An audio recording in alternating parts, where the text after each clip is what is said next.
Dolly the sheep was brought to us in 1996, and as I explained as a student, my mind was kind of blown.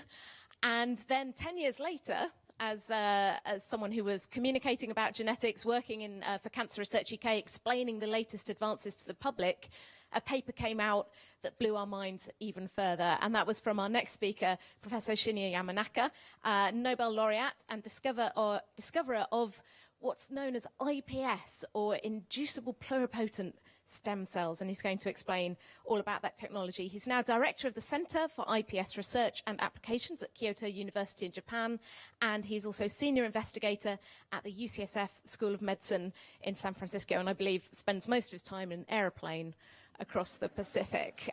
Please give him an incredibly warm welcome again. It's a huge honor to have him here. Thank you, Shinya.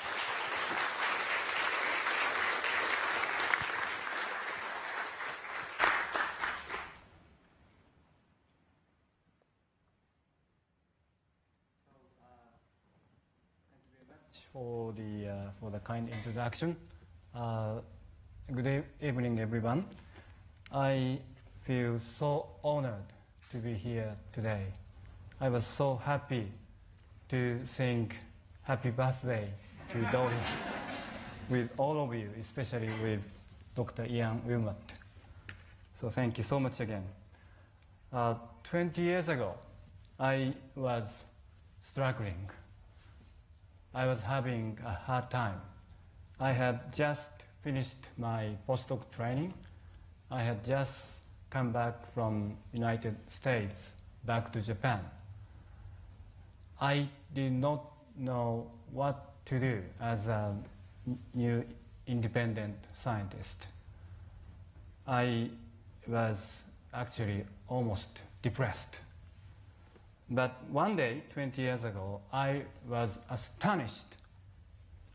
I was so excited by a paper in Nature. Dolly. I was so inspired. And 20 years ago, I was much younger. I had more hair, and I was much more braver. And by being inspired by Dolly, I decided to start a new project, which 10 years later resulted in a new cell type, IPS cells, induced pluripotent stem cells. In order to explain more about IPS cells, I need to explain the prototype of pluripotent stem cells, which is ES cells, embryonic stem cells.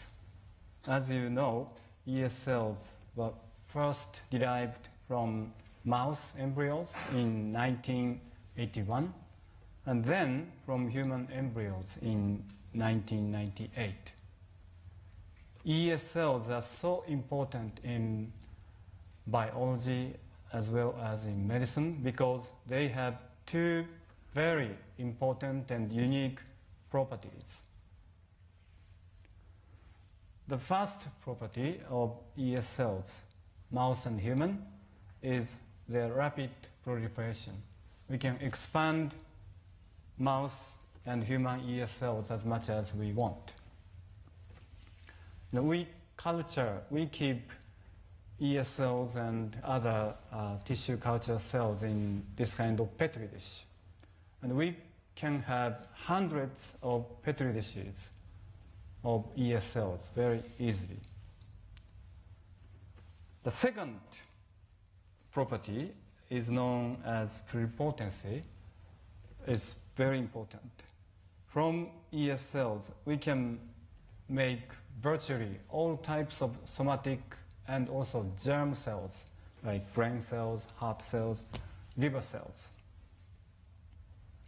Because of these two properties, when Dr. James Thomson published the first generation of human ES cells in Science in 1998, we are so excited because we may be able to help human patients by using human ES cells.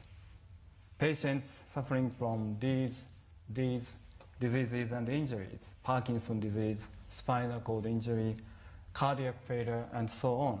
These diseases are very severe.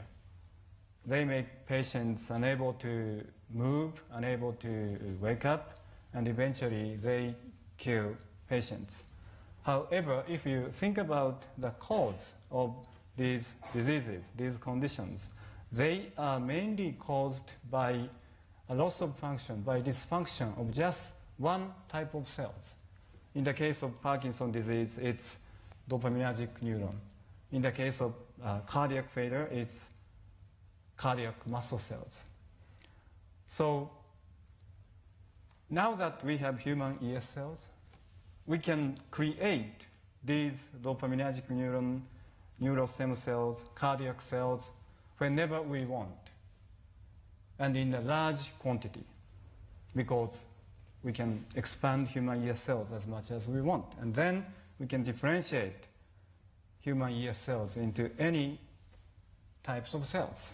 And by transplanting these dopaminergic neurons, cardiac cells into patients, we should be able to cure these patients.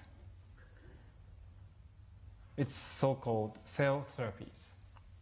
So I was very, very excited by the generation of human ES cells. But at the same time, human ES cells have some very high hurdles, challenges. Namely, because human ES cells are not patients' own cells, we need to worry about immune rejection after transplantation. And more importantly, in order to generate human ES cells, we need to use human embryos. And many people are still against the usage of human embryos, even for the sake of patients. I got my own laboratory in 1999 when I was 37 in Nara Institute of Science and Technology. Because I got my own lab, I thought I should have a long-term goal of my own lab.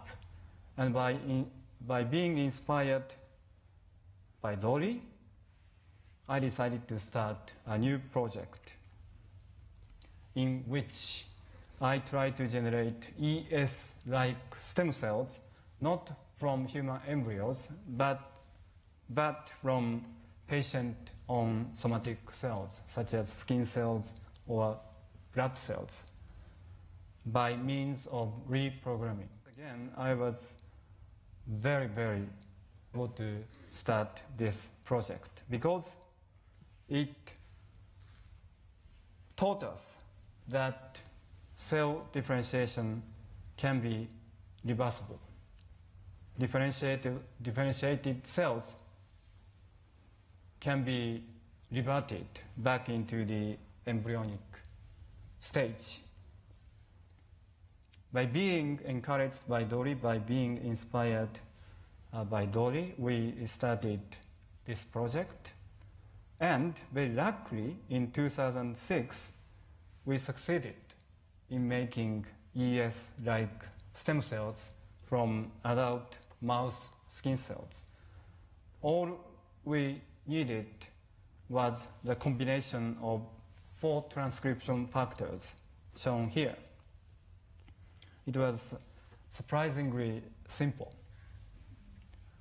In the next year, 2007, we and others, multiple groups, were able to recapturate same reprogramming in human.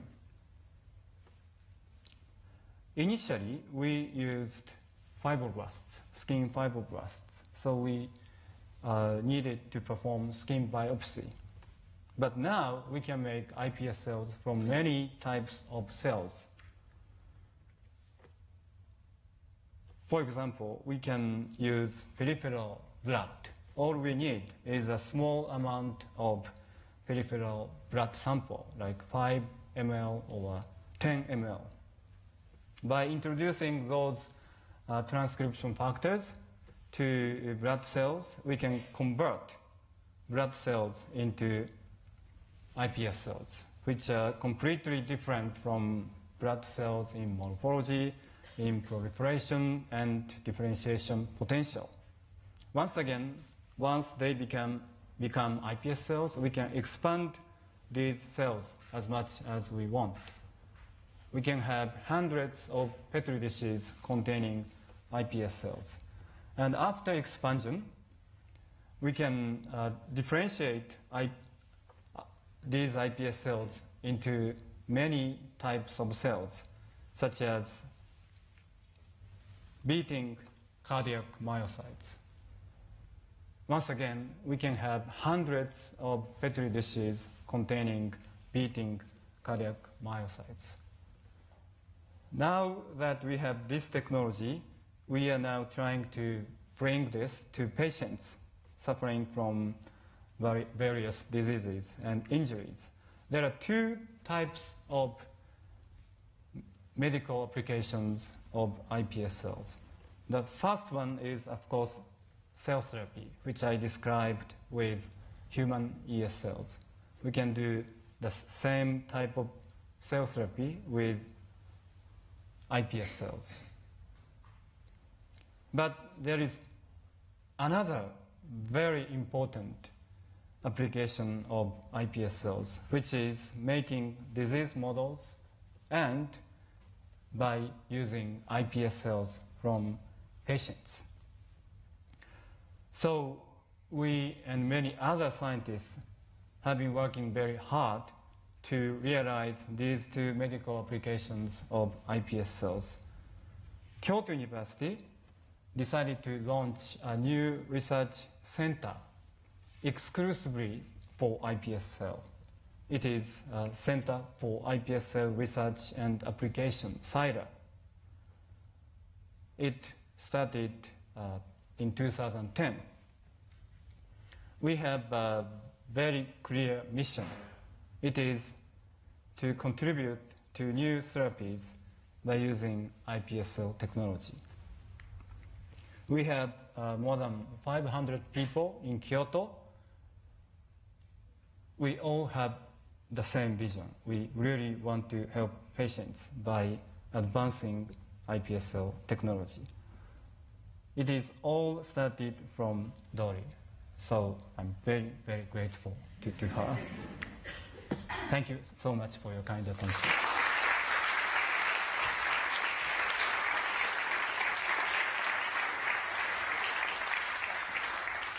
Thank you so much. We have time for one or two questions for Shinya. Who's got a question? Anyway, okay, we'll take one there. So you showed you'd reprogrammed the cell to be an iPS cell, and then you had the movie of it being a beating cardiac. How do you tell it to then become a cardiac cell? Well, they are beating, first of all. What are the factors that you then add to the iPS cell to make it a heart cell? Oh, I see. So, yes, it's very important.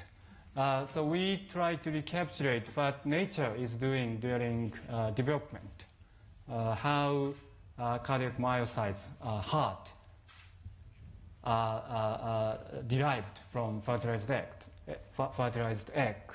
So we are learning a lot from development, and we just try to simply recapitulate the same thing as much as possible. So you're working out the steps that it takes from being a stem cell to being more towards a heart, and then finally a heart muscle cell. Yes. And then you try and make it do all those things. Yes. Wow, in a dish. Yes. Take one more quick question. Anyone got another question? No. Okay, I hope you're all saving them up from the end. Otherwise, it's going to be a very short discussion. Thank you so much. Thank you. Cheers.